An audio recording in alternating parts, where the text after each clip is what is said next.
out how to solve some of these differential equations. And again, when we're solving a differential equation, we're looking for a function or a family of functions or implicit functions that satisfy our differential equation. Now, in this course, we are just going to solve a very specific kind of differential equation, and that's called separable differential equations, okay? And they're going to be separable because we're going to be able to separate the x's and the y's and integrate separately. There's going to be a little bit of hand waving going on in this. I apologize ahead of time. I hate teaching like this, but you're going to understand why we can do what we're about to do when you take differential equations, most likely, which is your 4th semester of college calculus. So you have that to look forward to. Okay, so let's go ahead and solve this straightforward differential equation. And I want you just to solve it. So stop the video. I bet you can solve it. And you were successful, right? Sure. If I want to solve a differential equation, well, can't I just kind of take the integral of both sides? Because I know that when I take the integral of a derivative, I end up with the y, right? I end up with the antiderivative. And let's put y plus c, right?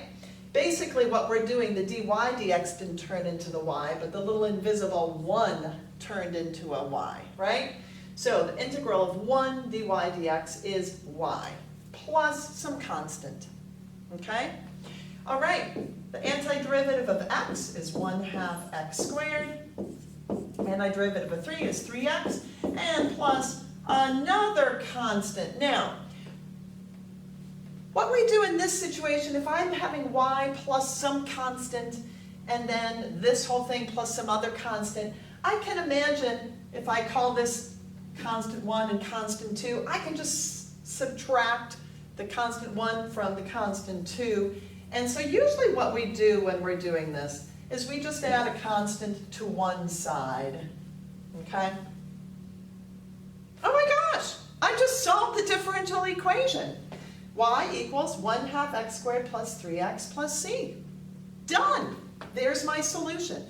I found the family of functions, a whole bunch of quadratics, depending on what this constant is, whose derivative is x plus 3.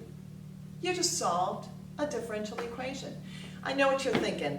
Okay, well this is super easy. It's just taking indefinite integrals. And you're right, except it's about to get more complicated.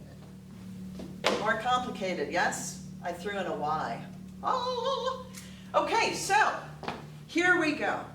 This is a separable differential equation. I'm having a hard time saying that word today. Differential. Separable differential equation. Try to say that 3 times fast. Okay, dy dx we think of as our derivative. But remember when we did use substitution, we kind of treated it algebraically and we separated dy and dx. And I kind of gave you an explanation why we can do that. You were a little uncomfortable with that, which is good. You should be uncomfortable with that, but it works, so we're going to do it. Okay. So what I'm going to do here is I'm going to put all the y terms on one side, all the x terms on the other side. So I'm going to multiply both sides by dx. And again, I apologize, but we are temporarily treating dy dx algebraically. Okay? So I have dy isolated here. I'm also going to multiply both sides by y, so I can bring y over here. So now I have y with my dy, and I have my x term with my dx. And again, that's a little weird, but we did do this once before with u sub, and you'll figure out why this is legal later on in your calculus careers. Okay. I've separated my y terms, I've separated my x terms. Now I'm going to integrate both sides. I'm going to integrate my left side with respect to y and my right side with respect to x. So it's like I'm doing 2 separate integrals. Okay? Whoops, I lost a little bit. Okay, so antiderivative antiderivative of y is 1/2 y squared. I'm not going to worry about the plus c because I'm going to put the plus c over on that side. The antiderivative of 3x is 3/2 x squared, and I'm going to put my general plus c there. And boom, I'm done. Except that since I'm looking for a solution, a function, or an implicit function, we generally like to solve for y. So let's just do whatever we need to do to solve for y here. I'll multiply both sides by 2. And again, this is a little weird. I'm multiplying a constant, an arbitrary constant, times 2. Well, 2 times a constant is some other constant, so I'm just going to call that yet some other constant. And now I'm going to take the square root of both sides. Don't forget, when you take the square root of y squared, that's going to give you a plus or minus. And there we have our general solution right there. There's our general solution to this differential equation. That's kind of cool. Hey, just for fun, let's look at the slope field for that, shall we? Here it is, the slope field for our differential equation, 3x divided by y. So go ahead, using your calculators, plug in a value for c, graph it, and see if the equation would match the slope field. I think you will find that it does. Kind of cool.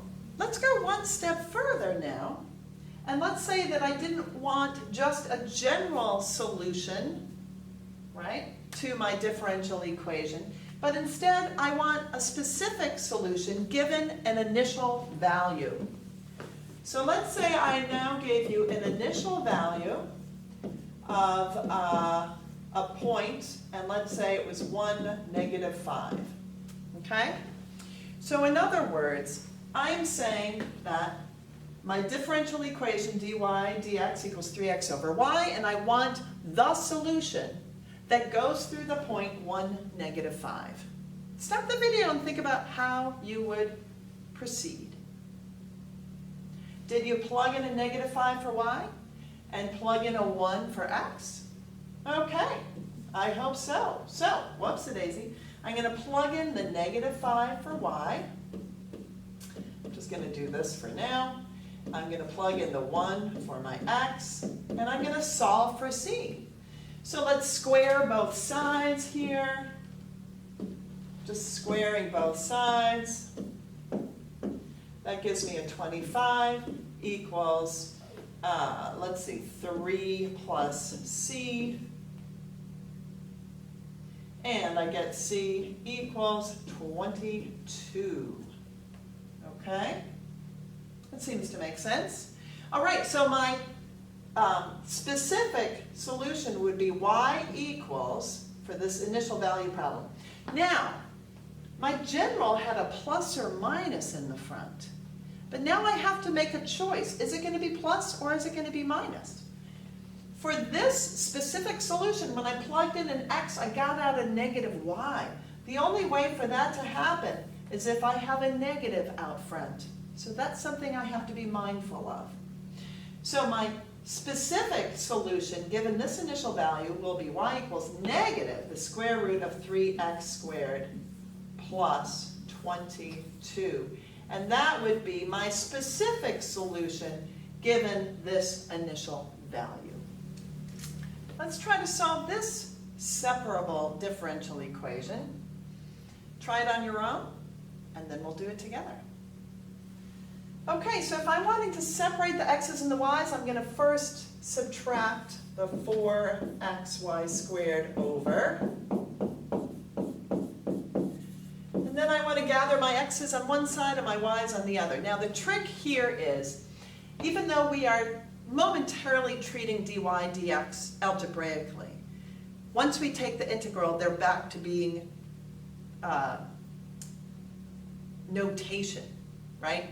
So you can't have a dy in the denominator. You can't have a dx in the denominator.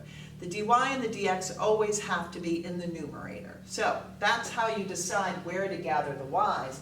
I'm going to divide both sides by y squared, so that my y's are coming over here. I'm going to multiply both sides by dx, so I'm bringing the dx over. Again, the dx and the dy are ultimately symbols that are telling us what I'm integrating with respect to, so they cannot be in the denominator.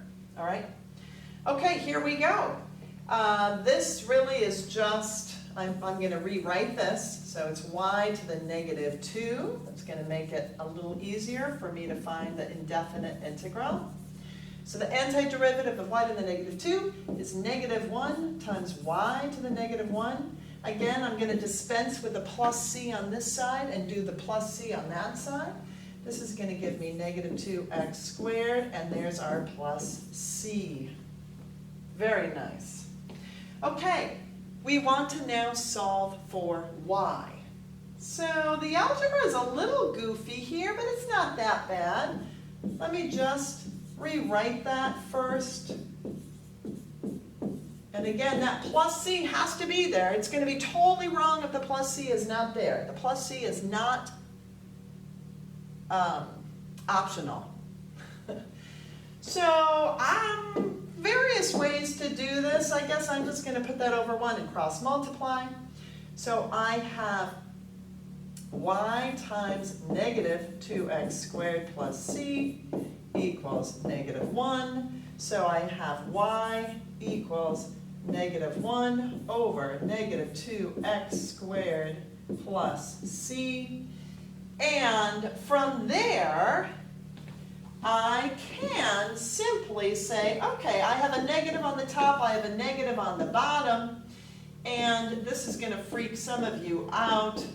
Some of you will say, but wait, that's going to be minus c. Well, sure, you could write minus c if you want, but remember, c is just a constant, an unknown constant. I don't know if it's positive or if it's negative. So it's correct just to write plus c. There would be your general equation for this differential equation. If I'd given you an initial value, you would plug in the y value, plug in the x, and find your c.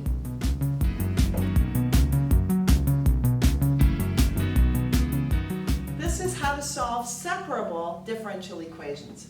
Now, you might ask, well, what is an example of something that's not separable?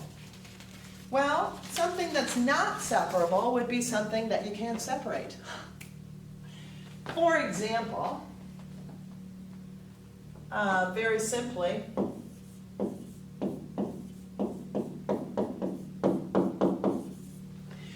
try as hard as you like.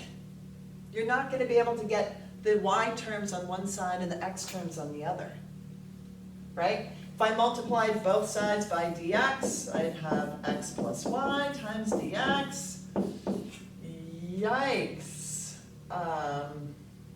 I can't, try as you hard, you can't separate. So I don't know yet, we don't know yet in this course how to solve these differential equations, nor will that be covered in this course. What you can do is use a slope field to get a sense of what the solutions to dy dx equals x plus y would look like graphically. But we do not know how to solve a differential equation like this. Okay, I hope you had as much fun as I did.